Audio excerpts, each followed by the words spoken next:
रामायण जे अछि ओ हिंदू धर्मक लेल एकटा पवित्र ग्रंथ अछि और एकर पाठ होइत छै बहुतो जगह और नियमित रूपसँ सेहो कतेको लोक एकरा पाठ करै छथि, सुनै छथि। तऽ हम आइसँ शुरू करब अहाँ सबके हिंदीमे रामायणके सुनाबऽके। तो गणेश जी, सरस्वती जी, लक्ष्मी जी, सीताराम, लक्ष्मण, हनुमान सबके वंदना करे हम शुरू करै छी और अपने लोकनि ई सुनू और बढ़िया लागे तो वीडियो के शेयर जरूर करबै ताकि बेसी से बेसी लोग एके सुनी कऽ और लाभ उठाबै, हुनका धर्म होइन, आनंद भेटनि, सीख भेटनि। तो एहिसँ हमरा बहुत खुशी हैत। तो सुनू अपने लोगन, आप लोग सभी सुनिए हिंदी में रामायण। अक्षरों, अर्थ समूहों, रसों, छंदों और मंगलों की करने वाली सरस्वती जी और गणेश जी की मैं वंदना करता हूँ। श्रद्धा और विश्वास के स्वरूप श्री पार्वती जी और श्री शंकर जी की मैं वंदना करता हूँ, जिनके बिना सिद्धजन अपने अंतःकरण में स्थित ईश्वर को नहीं देख सकते।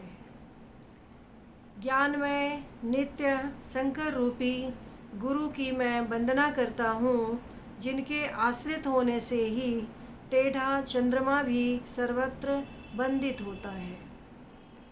श्री सीताराम जी के गुण समूह रूपी पवित्र वन में विहार करने वाले विशुद्ध विज्ञान संपन्न कवीश्वर श्री वाल्मीकि जी और कपीश्वर श्री हनुमान जी की मैं वंदना करता हूँ। उत्पत्ति, स्थिति और संहार करने वाली, क्लेशों की हरने वाली तथा संपूर्ण कल्याणों की करने वाली श्री रामचंद्र जी की प्रियतमा श्री सीता जी को मैं नमस्कार करता हूँ, जिनकी माया के वशीभूत संपूर्ण विश्व ब्रह्मा आदि देवता और असुर हैं, जिनकी सत्ता में रस्सी में सर्प के भ्रम की भांति यह सारा दृश्य जगत सत्य ही प्रतीत होता है और जिनके केवल चरण ही भवसागर से तरने की इच्छा वालों के लिए एकमात्र नौका है। उन समस्त कारणों से परे सब कारणों के कारण और सबसे श्रेष्ठ राम कहलाने वाले भगवान हरि की मैं वंदना करता हूँ। अनेक पुराण, वेद और शास्त्र से सम्मत तथा जो रामायण में वर्णित है और कुछ अन्यत्र से भी उपलब्ध श्री रघुनाथ जी की कथा को तुलसीदास अपने अंतःकरण के सुख के लिए अत्यंत मनोहर भाषा रचना में विस्तृत करता है,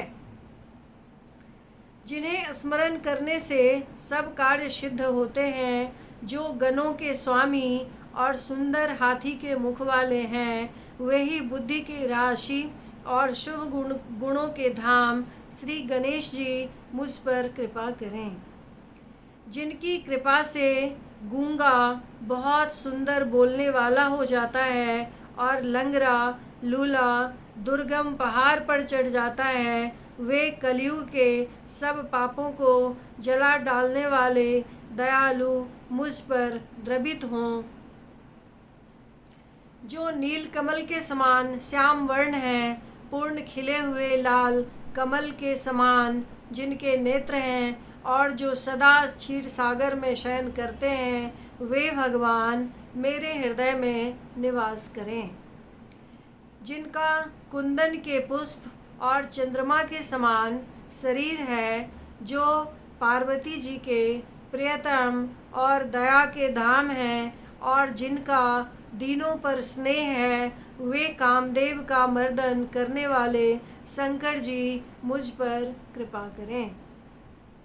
मैं उन गुरु महाराज के चरण कमल की वंदना करता हूँ, जो कृपा के समुद्र और नर रूप में श्री हरि ही हैं और जिनके वचन महामोह रूपी घने अंधकार के नाश करने के लिए सूर्य किरणों के समूह हैं।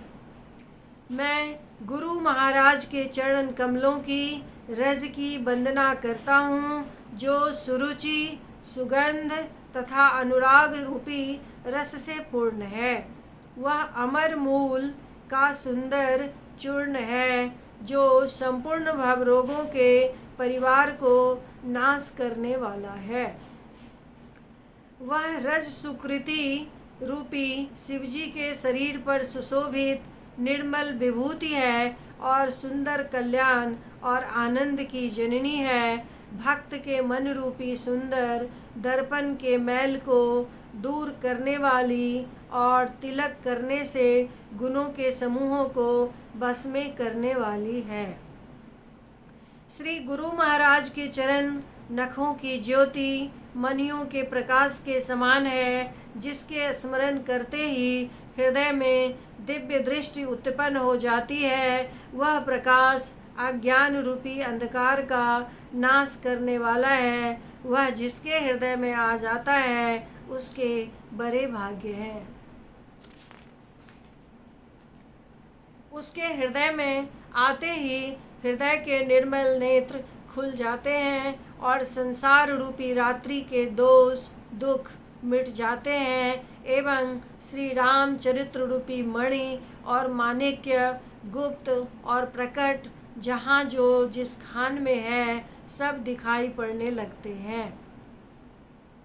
जैसे सिद्ध जन को नेत्रों में लगाकर साधक सिद्ध और सुजान पर्वतों वनों और पृथ्वी के अंदर कौतुक से ही बहुत सी खाने देखते हैं, श्री गुरु महाराज के चरणों की रज कोमल और सुंदर नयनामृत आंजन है, जो नेत्रों के दोषों का नाश करने वाला है।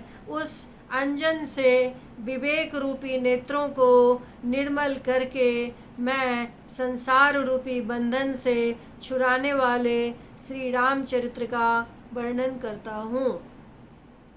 पहले पृथ्वी के देवता ब्राह्मणों के चरणों की वंदन करता हूँ, जो अज्ञान से उत्पन्न सब संदेहों को हरने वाले हैं। फिर सब गुणों की खान संत समाज को प्रेम सहित सुंदर वाणी से प्रणाम करता हूँ। संतों का चरित्र कपास के चरित्र के समान शुभ है, जिसका फल नीरस विशद और गुणमय होता है। कपास की डोडी नीरस होती है, संत चरित्र में भी विषयासक्ति नहीं है, इससे वह भी नीरस है। कपास उज्जवल होता है, संत का हृदय भी अज्ञान और पाप रूपी अंधकार से रहित होता है, इसलिए वह विशद है और कपास में गुण होते हैं। इसी प्रकार संत का चरित्र भी सद्गुणों का भंडार होता है, इसलिए वह गुणमय है। जैसे कपास का धागा सुई के किए हुए छेद का अपना तन देकर ढक देता है, अथवा कपास जैसे लोढ़े जाने काते जाने और बुने जाने का कष्ट सहकर भी वस्त्र के रूप में परिणत होकर दूसरों के गोपनीय स्थानों को ढकता है, उसी प्रकार संत स्वयं दुख सहकर दूसरों के छिद्रों को ढकता है, जिसके कारण उसने जगत में वंदनीय यश प्राप्त किया है। संतों का समाज आनंद और कल्याणमय है, जो जगत में चलता फिरता तीर्थराज प्रयाग है, जहाँ उस संत समाज रूपी प्रयाग में राम भक्ति रूपी गंगा जी की धारा है और ब्रह्म विचार का प्रचार सरस्वती जी हैं। विधि और निषेध, यह करो और यह ना करो रूपी कर्मों की कथा कलयुग के पापों को हरने वाली सूर्य तनया यमुना जी हैं और भगवान विष्णु और शंकर जी की कथाएं त्रिवेणी रूप से सुशोभित हैं। जो सुनते ही सब आनंद और कल्याणों की देने वाली है। उस संत समाज रूपी प्रयाग में अपने धर्म में जो अटल विश्वास है वह अक्षय बट है, और शुभ कर्म ही उस तीर्थराज का समाज का पडिकर है। वह संत समाज रूपी प्रयागराज सब देशों में, सब समय में सभी को सहज ही प्राप्त हो सकता है, और आदर पूर्वक सेवन करने से क्लेशों को नष्ट करने वाला है। वह तीर्थराज अलौकिक और अकथनीय है एवं तत्काल फल देने वाला है, उसका प्रभाव प्रत्यक्ष है। जो मनुष्य इस संत समाज रूपी तीर्थराज का प्रभाव प्रसन्न मन से सुनते और समझते हैं और फिर अत्यंत प्रेम पूर्वक इसमें गोते लगाते हैं, वे इस शरीर के रहते ही धर्म, अर्थ, काम, मोक्ष चारों फल पा जाते हैं। इस तीर्थराज में स्नान का फल तत्काल ऐसा देखने में आता है कि कौवे कोयल बन जाते हैं और बगुले हंस। यह सुनकर कोई आश्चर्य ना करे, क्योंकि सत्संग की महिमा छिपी नहीं है। वाल्मीकि जी, नारद जी और अगस्त्य जी ने अपने अपने मुखों से अपनी होनी जीवन का वृतांत कही है।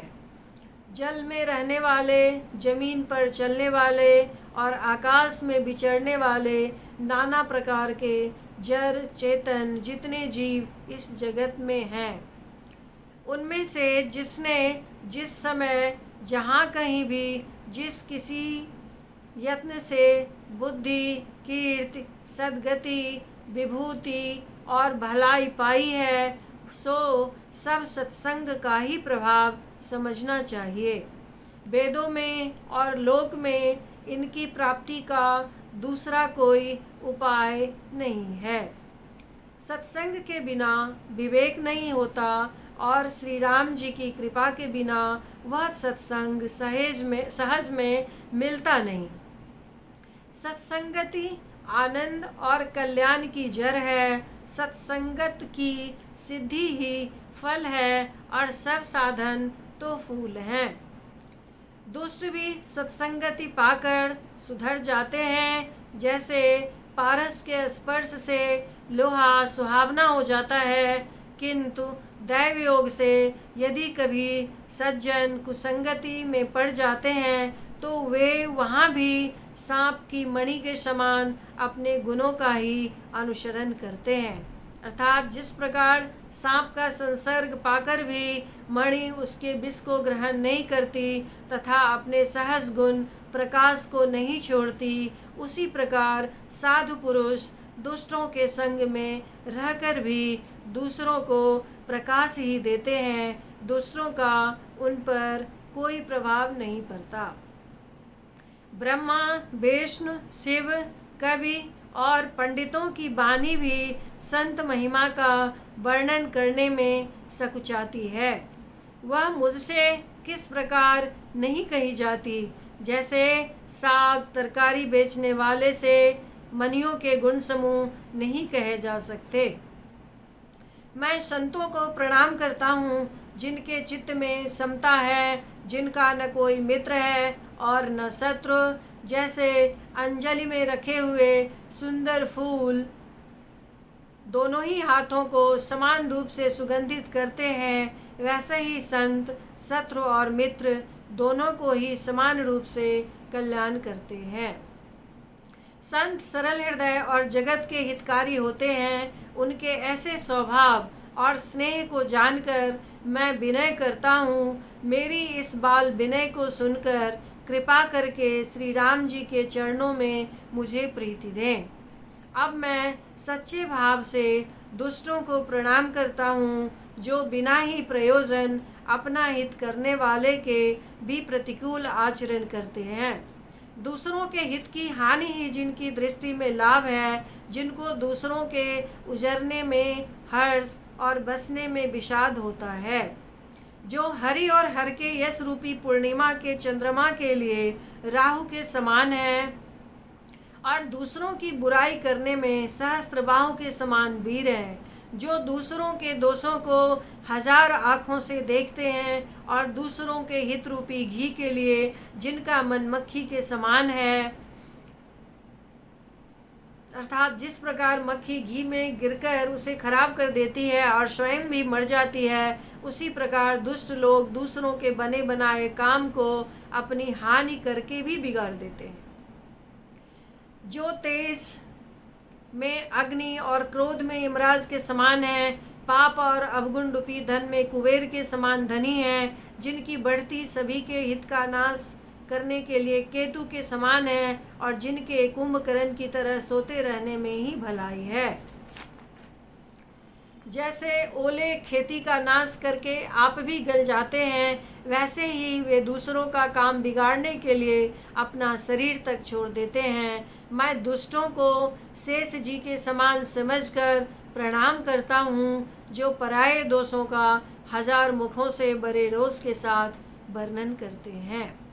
पुनः उनको राजा पृथु, जिन्होंने भगवान का यश सुनने के लिए 10,000 कान मांगे थे, के समान जानकर प्रणाम करता हूँ, जो 10,000 कानों से दूसरों के पापों को सुनते हैं। फिर इंद्र के समान मानकर उनकी विनय करता हूँ, जिनको सुरा, निकी और हितकारी मालूम देती है, जिनको कठोर वचन रूपी वज्र सदा प्यारा लगता है और जो 1000 आँखों से दूसरों के दोषों को देखते हैं। दुष्टों की यह रीति है कि वे उदासीन, शत्रु अथवा मित्र किसी का भी हित सुनकर जलते हैं। यह जानकर दोनों हाथ जोड़कर यह जन प्रेम पूर्वक उनसे विनय करता है। मैंने अपनी ओर से विनती की है, परंतु वे अपनी ओर से कभी नहीं चुकेंगे। कौओं को बड़े प्रेम से पालिए, परंतु वे क्या कभी मांस के त्यागी हो सकते हैं। अब मैं संत और असंत दोनों के चरणों की वंदना करता हूँ। दोनों ही दुख देने वाले हैं, परंतु उनमें कुछ अंतर कहा गया है। वह अंतर यह है कि एक संत तो बिछुड़ते समय प्राण हर लेते हैं और दूसरे असंत मिलते हैं तब दारुण दुख देते हैं। अर्थात संतों का बिछुड़ना मरने के समान दुखदायी होता है और असंतों का मिलना। दोनों संत और असंत जगत में एक साथ पैदा होते हैं, पर एक साथ पैदा होने वाले कमल और जल जोंक की तरह उनके गुण अलग अलग होते हैं। कमल दर्शन और स्पर्श से सुख देता है, किंतु जोंक शरीर का स्पर्श पाते ही रक्त चूसने लगती है। साधु अमृत के समान मृत्यु रूपी संसार से उबारने वाला है और असाधु मदिरा के समान मोह, प्रमाद, जड़ता उत्पन्न करने वाला है। दोनों को उत्पन्न करने वाला जगत रूपी अगाध समुद्र एक ही है। शास्त्रों में समुद्र मंथन से ही अमृत और मदिरा दोनों की उत्पत्ति बताई गई है। भले और बुरे अपनी अपनी करनी के अनुसार सुंदर यश और अपयश की संपत्ति पाते हैं। अमृत, चंद्रमा, गंगा जी और साधु एवं विष, अग्नि, कलयुग के पापों की नदी अर्थात कर्मनाशा और हिंसा करने वाला व्याध, इनके गुण अवगुण सब कोई जानते हैं, किंतु जिसे जो भाता है उसे वही अच्छा लगता है। भला भला ही ग्रहण करता है और नीच नीचता को ही ग्रहण किए रहता है। अमृत की सराहना अमर करने में होती है और विष की मारने में। दुष्टों के पापों और अवगुणों की और साधु के गुणों की कथाएं दोनों ही अपार और अथाह समुद्र हैं। इसी से कुछ गुण और दोषों का वर्णन किया गया है, क्योंकि बिना पहचाने उनका ग्रहण या त्याग नहीं हो सकता। भले बुरे सभी ब्रह्मा के पैदा किए हुए हैं, पर गुण दोषों को विचार कर वेदों ने उनको अलग अलग कर दिया है। वेद, इतिहास और पुराण कहते हैं कि ब्रह्मा की यह सृष्टि गुण अवगुणों से सनी हुई है। दुख सुख, पाप पुण्य, दिन रात, साधु असाधु, सुजाति कुजाति, दानव देवता, ऊंच नीच, अमृत विष, सुजीवन मृत्यु, माया ब्रह्म जीव ईश्वर, संपत्ति, दरिद्रता, रंक, राजा, काशी, मगध, गंगा, कर्मणाशा, मारवार, मालवा, ब्राह्मण, कषाय, स्वर्ग, नरक, अनुराग, वैराग्य, ये सभी पदार्थ ब्रह्मा की सृष्टि में है। वेद शास्त्रों ने उनके गुण दोषों का विभाग कर दिया है।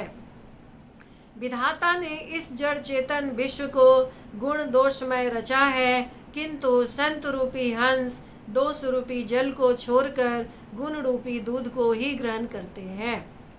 विधाता जब इस प्रकार का विवेक देते हैं, तब दोषों को छोड़कर मन गुणों में अनुरक्त होता है।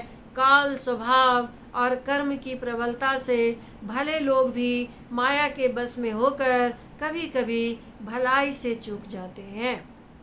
भगवान के भक्त जैसे उस चूक को सुधार लेते हैं और दुख दोषों को मिटाकर निर्मल यश देते हैं, वैसे ही दुष्ट भी कभी कभी उत्तम संग पाकर भलाई करते हैं, परंतु उनका कभी भंग न होने वाला मलिन स्वभाव नहीं मिटता है।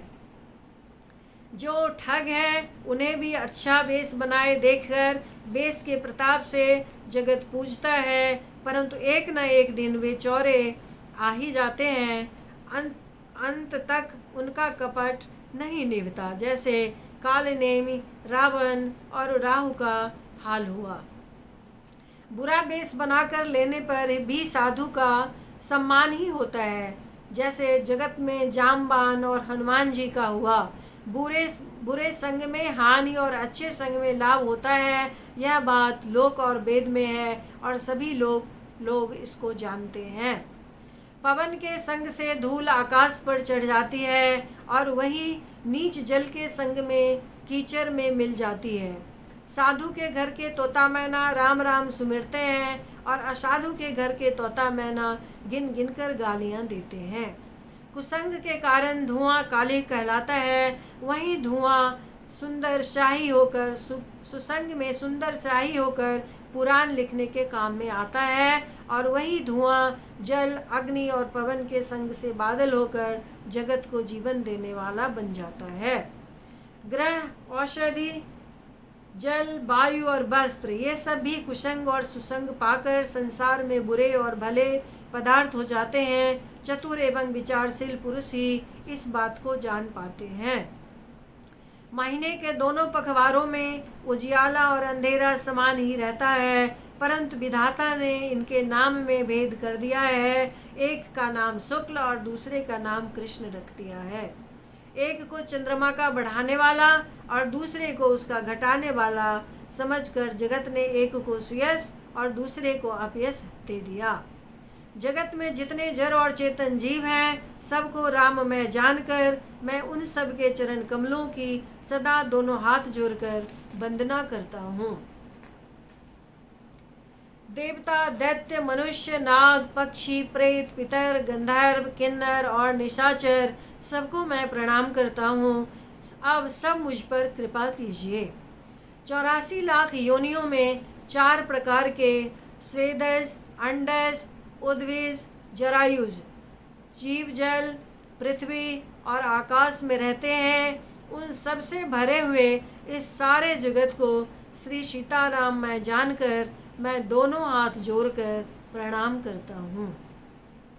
मुझको अपना दास जानकर कृपा की खान आप सब लोग मिलकर छल छोड़कर कृपा कीजिए। मुझे अपने बुद्धि बल का भरोसा नहीं है, इसलिए मैं सबसे विनती करता हूँ। मैं श्री रघुनाथ जी के गुणों का वर्णन करना चाहता हूँ, परंतु मेरी बुद्धि छोटी है और श्री राम जी का चरित्र अथाह है। इसके लिए मुझे उपाय का एक भी अंग अर्थात कुछ लेस मात्र भी उपाय नहीं सूझता। मेरे मन और बुद्धि कंगाल है, किंतु मनोरथ राजा है। मेरी बुद्धि तो अत्यंत नीची है और चाह बड़ी ऊंची है। चाह तो अमृत पाने की है, पर जगत में जुड़ती छाछ भी नहीं। सज्जन मेरी ढिठाई को क्षमा करेंगे और मेरे बाल बचनों को मन लगाकर प्रेम पूर्वक सुनेंगे। जैसे बालक जब तोतले बचन बोलता है तो उसके माता पिता उन्हें प्रसन्न मन से सुनते हैं, किंतु क्रूर, कुटिल और बुरे विचार वाले लोग जो दूसरों के दोषों को ही भूषण रूप में धारण किए रहते हैं, अर्थात जिन्हें पराये दोषी प्यारे लगते हैं, हंसेंगे। रसीली हो या अत्यंत फीकी, अपनी कविता किसे अच्छी नहीं लगती, किंतु जो दूसरे की रचना को सुनकर हर्षित होते हैं, ऐसे उत्तम पुरुष जगत में बहुत नहीं हैं।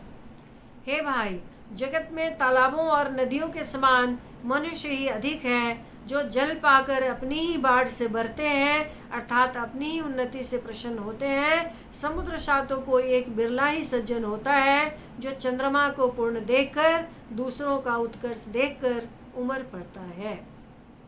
मेरा भाग्य छोटा है और इच्छा बहुत बड़ी है, परंतु मुझे एक विश्वास है कि इसे सुनकर सज्जन सभी सुख पाएंगे और दुष्ट हंसी उड़ाएंगे। किंतु दूसरों के हंसने से मेरा हित ही होगा। मधुर कंठ वाली कोयल को कौए तो कठोर ही कहा करते हैं, जैसे बगुले हंस को और मेढक पपीह को हंसते हैं, वैसे ही मलिन मन वाले दुष्ट निर्मल वाणी को हंसते हैं। जो ना तो कविता के रसिक हैं और ना जिनका श्री रामचंद्र जी के चरणों में प्रेम है, उनके लिए भी यह कविता सुखद हास्य रस का काम देगी। प्रथम तो यह भाषा की रचना है, दूसरे मेरी बुद्धि भोली है, इससे यह हंसने के योग्य ही है। हंसने में उन्हें कोई दोष नहीं।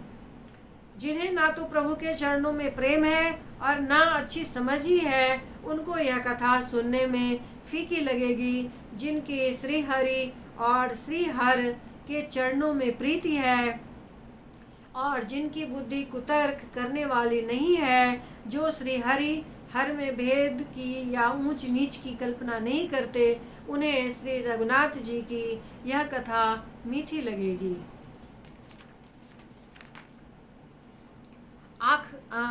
सज्जनगण इस कथा को अपने जी में श्री राम जी की भक्ति से भूषित जानकर सुंदर वाणी से सराहना करते हुए सुनेंगे।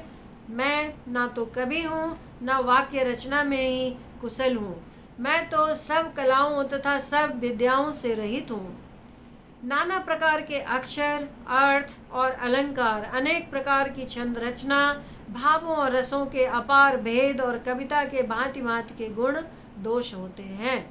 इनमें से काव्य संबंधी एक भी बात का ज्ञान मुझ में नहीं है। यह मैं कोरे कागज पर लिखकर सत्य सत्य कहता हूँ। मेरी रचना सब गुणों से रहित है। इसमें बस जगत प्रसिद्ध एक गुण है, उसे विचार कर अच्छी बुद्धि वाले पुरुष जिनके निर्मल ज्ञान है, इसको सुनेंगे। इसमें श्री रघुनाथ जी का उदार नाम है, जो अत्यंत पवित्र है, वेद पुराणों का सार है, कल्याण का भवन है और अमंगलों को हरने वाला है, जिसे पार्वती जी सहित भगवान शिव जी सदा जपा करते हैं। जो अच्छे कवि के द्वारा रची हुई बड़ी अनूठी कविता है, वह भी राम नाम के बिना शोभा नहीं पाती। जैसे चंद्रमा के समान मुख वाली सुंदर स्त्री सब प्रकार से सुसज्जित होने पर भी वस्त्र के बिना शोभा नहीं देती, इसके विपरीत कुकवि की रची हुई सब गुणों से रहित कविता को भी राम के नाम एवं यश से अंकित जानकर बुद्धिमान लोग आदर पूर्वक कहते हैं और सुनते हैं, क्योंकि संत जन भौरे की भांति गुण ही को ग्रहण करने वाले होते हैं। यद्यपि मेरी इस रचना में कविता का एक भी रस नहीं है, तथापि इसमें श्री राम जी का प्रताप प्रकट है। मेरे मन में यही एक भरोसा है, भले संग से भला किसने बड़प्पन नहीं पाया। धुआं भी अगर के संग में सुगंधित होकर अपने स्वाभाविक कड़वापन को छोड़ देता है। मेरी कविता अवश्य भद्दी है, परंतु इसमें जगत का कल्याण करने वाली राम कथा रूपी उत्तम वस्तु का वर्णन किया गया है। इससे यह भी अच्छी ही समझी जाएगी। तुलसीदास जी कहते हैं कि श्री रघुनाथ जी की कथा कल्याण करने वाली और कलयुग के पापों को हरने वाली है। मेरी इस भद्दी कविता रूपी नदी की चाल पवित्र जल वाली नदी गंगा जी की चाल की भांति टेढ़ी है। प्रभु श्री रामचंद्र जी के सुंदर यश के संग से यह कविता सुंदर तथा सज्जनों के मन को भाने वाली हो जाएगी। स्मशान की अपवित्र राख भी श्री महादेव जी के अंग के संग में सुहावनी लगती है और स्मरण करते ही पवित्र करने वाली होती है। श्री राम जी के यश के संग से मेरी कविता सभी को अत्यंत प्रिय लगेगी। जैसे मलय पर्वत के संग से काष्ठ मात्र वंदनीय हो जाता है, फिर क्या कोई काठ का विचार करता है। श्यामा गौ काली होने पर भी उसका दूध उज्जवल है और बहुत गुणकारी होता है, यही समझकर सब लोग उसे पीते हैं। इसी तरह गंवार भाषा में होने पर भी श्री सीताराम जी के यश की को बुद्धिमान लोग बड़े चाव से गाते और सुनते हैं। मणिमाणिक और मोती की जैसी सुंदर छवि है, वह सांप, पर्वत और हाथी के मस्तक पर वैसी शोभा नहीं पाती। राजा के मुकुट और नवयुवती स्त्री के शरीर को पाकर ही ये सब अधिक शोभा को प्राप्त होते हैं। इसी तरह बुद्धिमान लोग कहते हैं कि सुकवि की कविता भी उत्पन्न और कहीं होती है और शोभा अन्यत्र कहीं पाती है। अर्थात कवि की वाणी से उत्पन्न हुई कविता वहाँ शोभा पाती है जहाँ उसका विचार, प्रचार तथा उसमें कथित आदर्श का ग्रहण और अनुसरण होता है। कवि के स्मरण करते ही उसकी भक्ति के कारण सरस्वती जी ब्रह्मलोक को छोड़कर दौड़ी आती हैं। सरस्वती जी की दौड़ी आने की वह थकावट रामचरित्र रूपी सरोवर में उन्हें नहलाए बिना दूसरे करोड़ों उपायों से भी दूर नहीं होती। कवि और पंडित अपने हृदय में ऐसा विचार कर कलयुग के पापों को हरने वाले श्री हरि के यश का ही गान करते हैं। संसारी मनुष्यों का गुणगान करने से सरस्वती जी सिर धुनकर पछताने लगती हैं कि मैं क्यों इनके बुलाने पर आई। बुद्धिमान लोग हृदय को समुद्र, बुद्धि को सीप और सरस्वती को स्वाति नक्षत्र समान कहते हैं।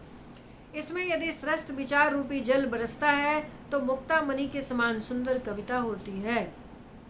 उन कविता रूपी मुक्ता मणियों को युक्ति से बेध कर फिर रामचरित्र रूपी सुंदर तागे में पिरोकर सज्जन लोग अपने निर्मल हृदय में धारण करते हैं, जिससे अत्यंत अनुराग रूपी शोभा होती है। वे आत्यंतिक प्रेम को प्राप्त होते हैं।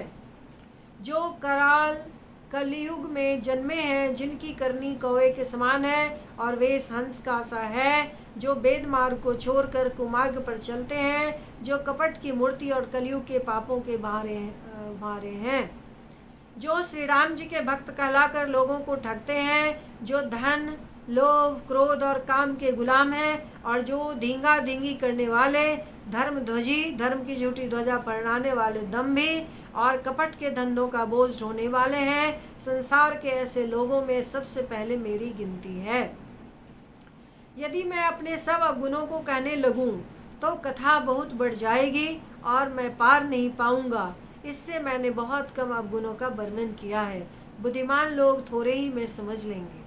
मेरी अनेकों प्रकार की विनती को समझकर कोई भी इस कथा को सुनकर दोष नहीं देगा। इतने पर भी जो शंका करेंगे वे तो मुझसे भी अधिक मूर्ख और बुद्धि के कंगाल हैं।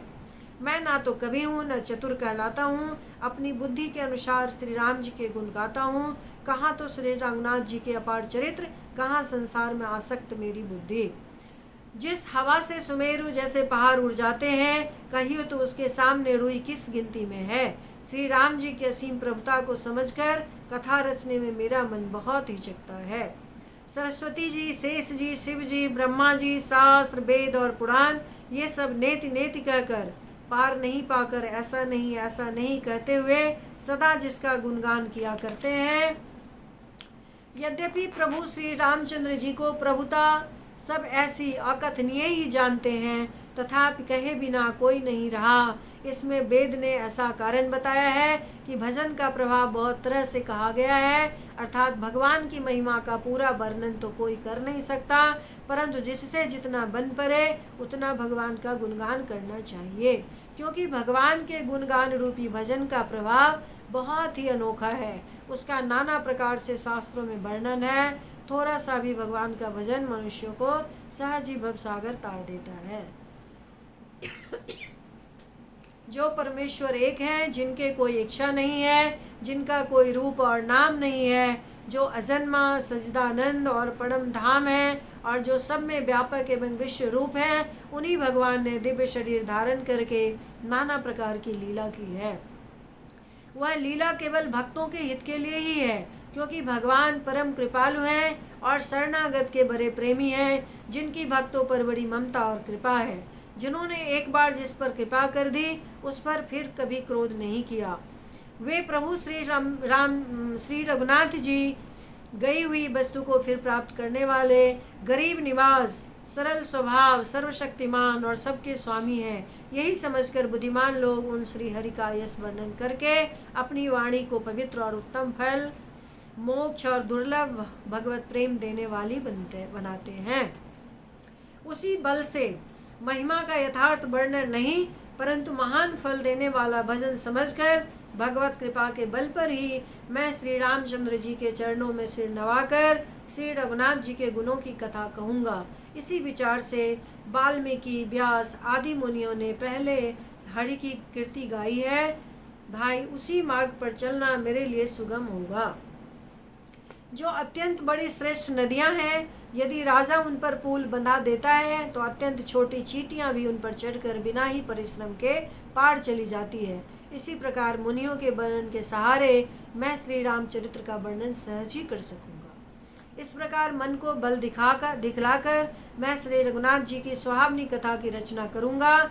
व्यास आदि जो अनेकों श्रेष्ठ कवि हो गए हैं, जिन्होंने बड़े आदर से श्री हरि का सुयश वर्णन किया है, मैं उन सब श्रेष्ठ कवियों के चरण कमलों में प्रणाम करता हूँ। वे मेरे सब मनोरथों को पूरा करें। कलयुग के भी उन कवियों को मैं प्रणाम करता हूँ, जिन्होंने श्री रघुनाथ जी के गुण समूहों का वर्णन किया है। जो बड़े बुद्धिमान प्राकृत कवि हैं, जिन्होंने भाषा में हरि चरित्रों का वर्णन किया है, जो ऐसे कवि पहले हो चुके हैं, जो इस समय वर्तमान है और जो आगे होंगे, उन सबको मैं सारा कपट त्याग कर प्रणाम करता हूँ। आप सब प्रसन्न होकर यह वरदान दीजिए कि साधु समाज में मेरी कविता का सम्मान हो, क्योंकि बुद्धिमान लोग जिस कविता का आदर नहीं करते, मूर्ख कवि ही उसकी रचना का व्यर्थ परिश्रम करते हैं। कीर्ति, कविता और संपत्ति वही उत्तम है जो गंगा जी की तरह सबका हित करने वाली हो। श्री रामचंद्र जी की कीर्ति तो बड़ी सुंदर, सबका कल्याण करने वाली है, परंतु मेरी कविता भद्दी है, यह असामंजस्य है, अर्थात इन दोनों का मेल नहीं मिलता, इसी की मुझे चिंता है। परंतु हे कवियों, आपकी कृपा से यह बात भी मेरे लिए सुलभ हो सकती है। रेशम की सिलाई टाट पर भी सुहावनी लगती है। चतुर पुरुष उसी कविता का आदर करते हैं जो सरल हो और जिसमें निर्मल चरित्र का वर्णन हो, तथा जिसे सुनकर शत्रु भी स्वाभाविक बैर को भूलकर सराहना करने लगे। ऐसी कविता बिना निर्मल बुद्धि के होती नहीं, और मेरे बुद्धि का बल बहुत ही थोड़ा है, इसलिए बार बार निहोरा करता हूँ कि हे कवियों, आप कृपा करें जिससे मैं हरि यश का वर्णन कर सकूं। कवि और पंडितगण, आप जो श्री राम चरित्र रूपी मानसरोवर के सुंदर हंस हैं, मुझ बालक की विनती सुनकर और सुंदर रुचि देखकर मुझ पर कृपा करें। मैं उन वाल्मीकि मुनि के चरण कमलों की वंदना करता हूँ, जिन्होंने रामायण की रचना की है, जो खर सहित होने पर भी खर से विपरीत बड़ी कोमल और सुंदर है। राक्षस और कठोर दोनों से विपरीत बड़ी कोमल और सुंदर है, तथा जो दूषण राक्षस है सहित होने पर भी दूषण अर्थात दोष से रहित है। यानी खर दूषण राक्षस का नाम है, तो राक्षस और कठोर होते हुए भी और राक्षस और दूषण होते हुए भी दोष से रहित है। मैं चारों वेदों की वंदना करता हूँ, जो संसार समुद्र के पार होने के लिए जहाज के समान है, तथा जिन्हें श्री रघुनाथ जी का निर्मल यश वर्णन करते स्वप्न में भी खेद नहीं होता। मैं ब्रह्मा जी के चरण रज की वंदना करता हूँ, जिन्होंने भव सागर बनाया है, जहाँ से एक ओर संत रूपी अमृत, चंद्रमा और कामधेनु निकलते और दूसरी ओर दुष्ट मनुष्य रूपी विष और मदिरा उत्पन्न हुए। देवता, ब्राह्मण, पंडित, ग्रह, इन सबके चरणों की वंदना करके हाथ जोड़कर कहता हूँ कि आप प्रसन्न होकर मेरे सारे सुंदर मनोरथों को पूरा करें। फिर मैं सरस्वती जी और देव नदी गंगा जी की वंदना करता हूँ। दोनों पवित्र और मनोहर चरित्र वाली हैं। एक गंगा जी स्नान करने और जल पीने से पापों को हरती हैं, दूसरी सरस्वती जी गुण और यश कहने और सुनने से अज्ञान का नाश कर देती हैं। श्री महेश और पार्वती को मैं प्रणाम करता हूँ, जो मेरे गुरु और माता पिता हैं, जो दीनबंधु और नित्य दान करने वाले हैं, जो सीतापति श्री रामचंद्र जी के सेवक, स्वामी और सखा हैं, तथा मुझ तुलसीदास का सब प्रकार से कपट रहित सच्चा हित करने वाले हैं।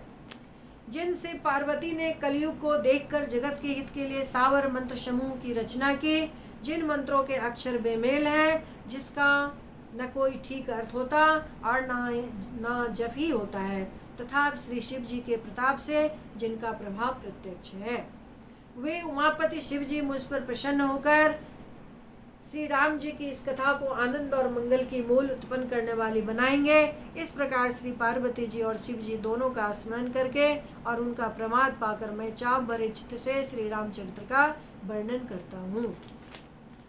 मेरी कविता श्री शिव जी की कृपा से ऐसी सुशोभित होगी जैसी तारा गणों के सहित चंद्रमा के साथ रात्रि शोभित होता है। जो इस कथा को प्रेम सहित एवं सावधानी के साथ समझ बूझ कर कहें सुनेंगे, वे कलयुग के पापों से रहित और सुंदर कल्याण के भागी होकर श्री रामचंद्र जी के चरणों के प्रेमी बन जाएंगे। यदि मुझ पर श्री शिव जी और पार्वती जी की स्वप्न में भी सचमुच प्रसन्नता हो, तो मैंने इस भाषा कविता का जो प्रभाव कहा है वह सब सच हो।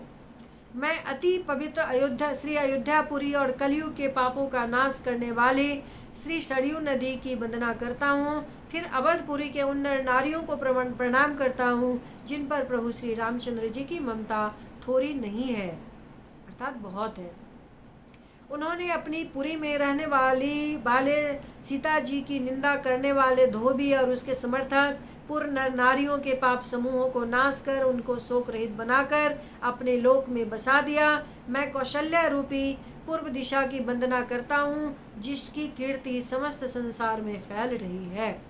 जहाँ कौशल्या रूपी पूर्व दिशा से विश्व को सुख देने वाले और दुष्ट रूपी कमलों के लिए पाले के समान श्री रामचंद्र जी रूपी सुंदर चंद्रमा प्रकट हुए, सब रानियों सहित राजा दशरथ जी को पुण्य और सुंदर कल्याण की मूर्ति मानकर मैं मन वचन और कर्म से प्रणाम करता हूँ।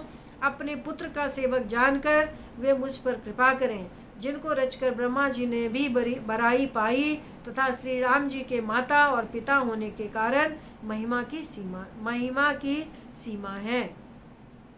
मैं अवध के राजा श्री दशरथ जी की वंदना करता हूँ, जिनका श्री राम जी के चरणों में सच्चा प्रेम था, जिन्होंने श्री दयाल प्रभु के बिछुड़ते ही अपने प्यारे शरीर को मामूली तिनके की तरह त्याग दिया। मैं परिवार सहित राजा जनक जी को प्रणाम करता हूँ, जिनका श्री राम जी के चरणों में गूढ़ प्रेम था, जिसको उन्होंने योग और भोग में छिपा रखा था, परंतु श्री रामचंद्र जी को देखते ही वह प्रकट हो गया। भाइयों में सबसे पहले मैं श्री भरत जी के चरणों को प्रणाम करता हूँ, जिनका नियम और व्रत वर्णन नहीं किया जा सकता तथा जिनका मन श्री राम जी के चरण कमलों में भौरों की तरह लुभाया हुआ है, कभी उनका पास नहीं छोड़ता। मैं श्री लक्ष्मण जी के चरण कमलों को प्रणाम करता हूँ, जो शीतल सुंदर और भक्तों को सुख देने वाले हैं। श्री रघुनाथ जी के कीर्ति रूपी विमल पताका में, जिनका लक्ष्मण जी का यश पताका को ऊंचा करके फहराने वाले दंड के समान हुआ है, जो 1000 सिर वाले और जगत के कारण 1000 सिरों पर जगत को धारण कर रखने वाले शेष जी हैं, जिन्होंने पृथ्वी का भय दूर करने के लिए अवतार लिया। वे गुणों की खान कृपा सिंधु सुमित्रा नंदन श्री लक्ष्मण जी मुझ पर सदा प्रसन्न रहे। मैं श्री शत्रुघ्न जी के चरण कमलों को प्रणाम करता हूँ, जो बड़े वीर सुशील और श्री भरत जी के पीछे चलने वाले हैं। मैं महावीर श्री हनुमान जी की विनती करता हूँ, जिनके यश का श्री रामचंद्र जी ने स्वयं अपने मुख से वर्णन किया है। मैं पवन कुमार श्री हनुमान जी को प्रणाम करता हूँ, जो दुष्ट रूपी वन को भस्म करने के लिए अग्नि रूप हैं, जो ज्ञान की घन मूर्ति हैं और जिनके हृदय रूपी भवन में धनुष बाण धारण किए श्री राम जी निवास करते हैं। बानरों के राजा सुग्रीव जी, ऋक्षों के राजा जामवन जी, राक्षसों के राजा विभीषण जी और अंगद जी आदि जितना बानरों का समाज है, सबके सुंदर चरणों की मैं वंदना करता हूँ, जिन्होंने अधम, पशु और राक्षस आदि शरीर में श्री रामचंद्र जी को प्राप्त कर लिया। पशु, पक्षी, देवता, मनुष्य, असुर समेत जितने श्री राम जी के चरणों के उपासक हैं, मैं उन सब के चरण कमलों की वंदना करता हूँ, जो श्री राम जी के निष्काम सेवक हैं। सुखदेव जी, सनकादि, नारद मुनि आदि जितने भक्त और परम ज्ञानी श्रेष्ठ मुनि हैं, मैं धरती पर सिर टेक कर उन सबको प्रणाम करता हूँ। हे मुनीश्वरों, आप सब मुझको अपना दास जानकर कृपा कीजिए। राजा जनक की पुत्री, जगत की माता और करुणा निधान श्री रामचंद्र जी की प्रियतमा श्री जानकी जी के दोनों चरण कमलों को मैं मानता हूँ, जिनकी कृपा से निर्मल बुद्धि पाऊँ।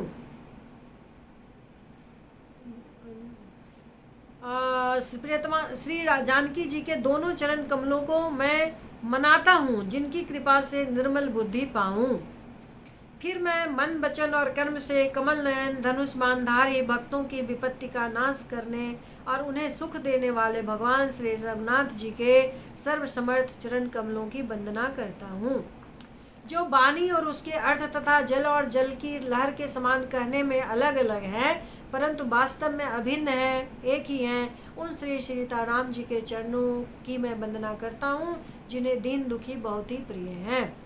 श्री रघुनाथ जी के नाम राम की वंदना करता हूँ, जो कृषाणु, अग्नि, भानु, सूर्य और हिमकर, चंद्रमा का हेतु अर्थात र, आ और म रूप में बीज है। वह राम नाम ब्रह्मा, विष्णु और शिव रूप है। वह वेदों का प्राण है, निर्गुण है, उपमा रहित और गुणों का भंडार है।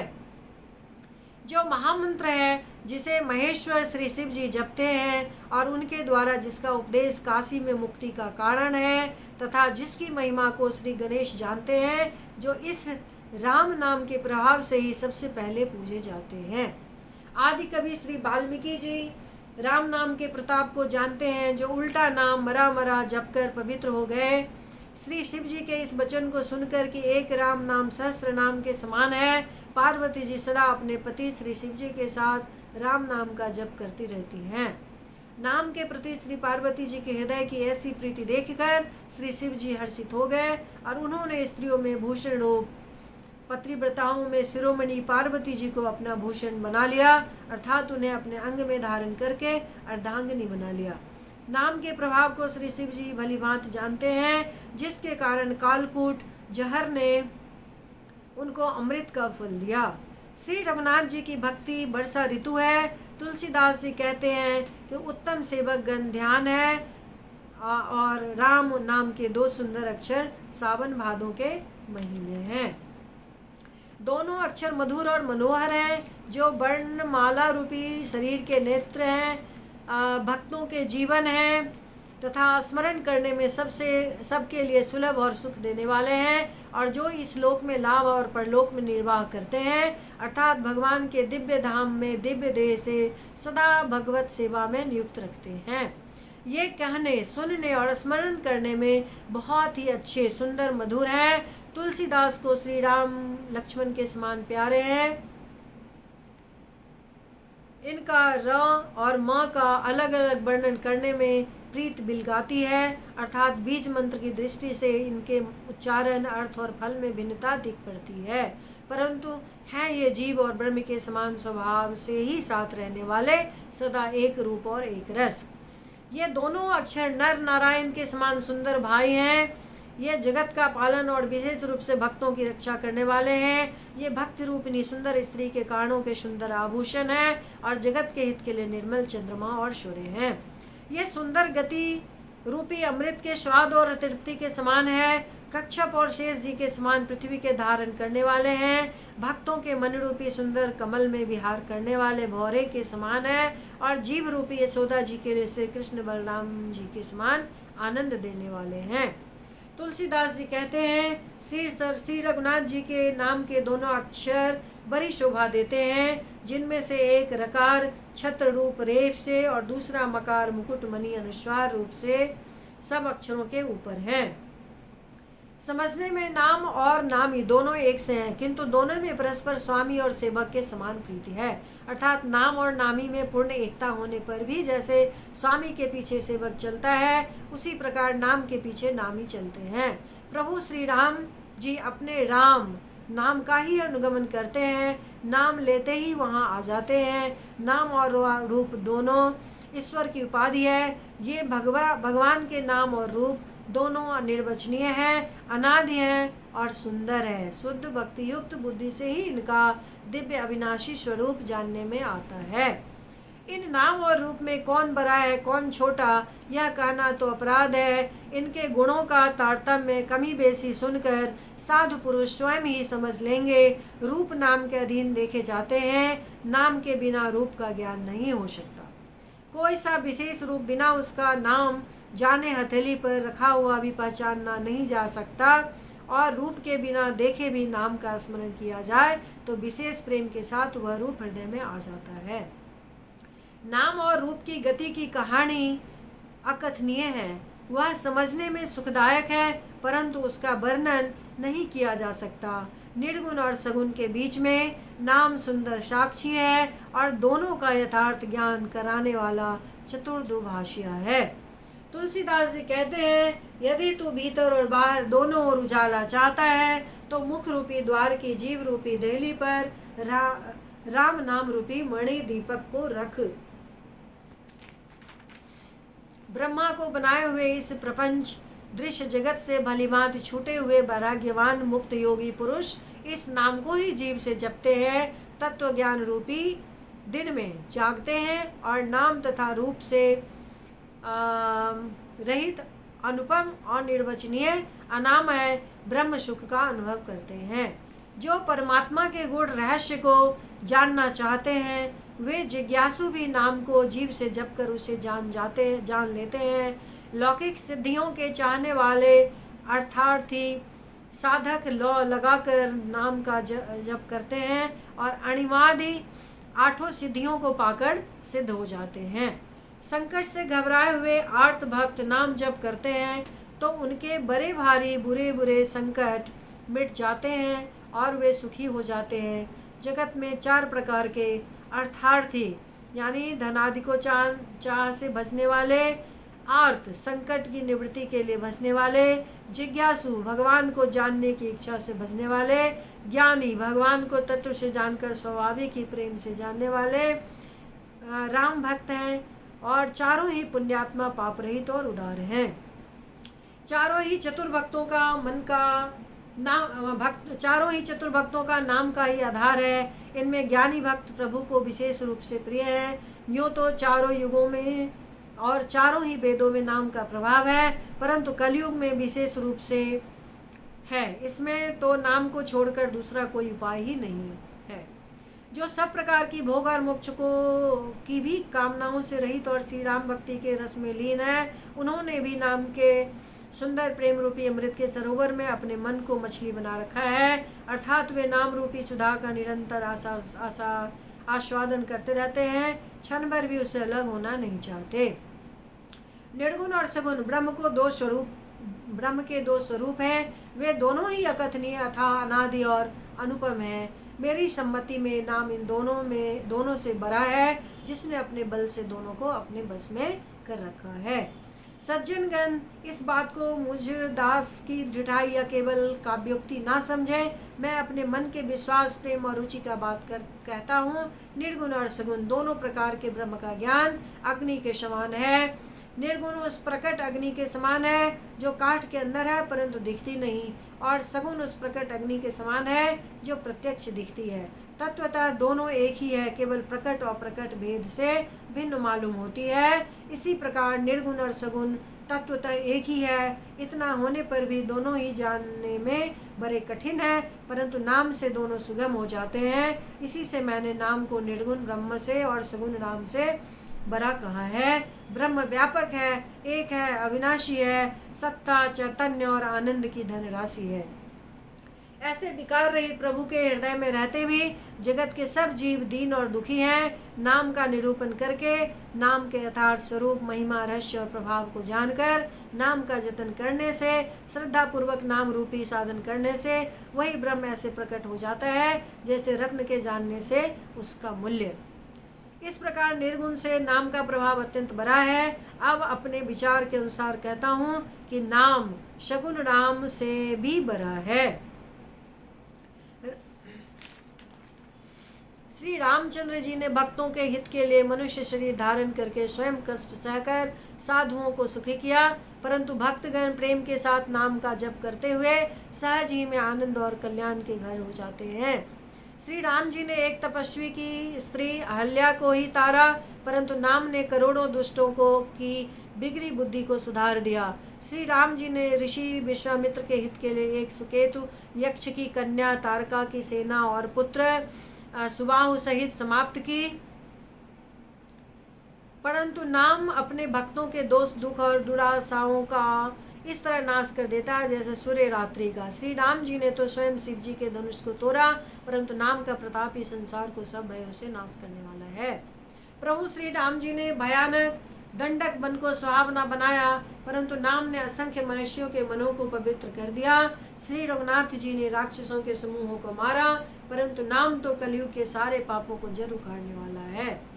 श्री रघुनाथ जी ने तो सबरी, जटायु आदि उत्तम सेवकों को ही मुक्ति दी, परंतु नाम ने अगणित दुष्टों का उद्धार किया। नाम के गुणों की कथा वेदों में प्रसिद्ध है। श्री राम जी ने सुग्रीव और विभीषण दोनों को ही अपने शरण में रखा, यह सब कोई जानते हैं, परंतु नाम ने अनेक गरीबों पर कृपा की है। नाम का यह सुंदर विरध लोक और वेद में विशेष रूप से प्रकाशित है। श्री राम जी ने तो भालू और बंदरों को की सेना बटोरी और समुद्र पर पुल बांधने के लिए थोड़ा परिश्रम नहीं किया, परंतु नाम लेते ही संसार समुद्र सूख जाता है। सज्जन गण मन में विचार कीजिए कि दोनों में कौन बड़ा है। श्री रामचंद्र जी ने कुटुंब सहित रावण को युद्ध में मारा, तब श्री सीता सहित उन्होंने अपने नगर अयोध्या में प्रवेश किया। राम राजा हुए, अवध उनकी राजधानी हुई। देवता और मुनि सुंदर वाणी से जिनके गुण गाते हैं, परंतु सेवक भक्त प्रेम पूर्वक नाम के स्मरण मात्र से बिना परिश्रम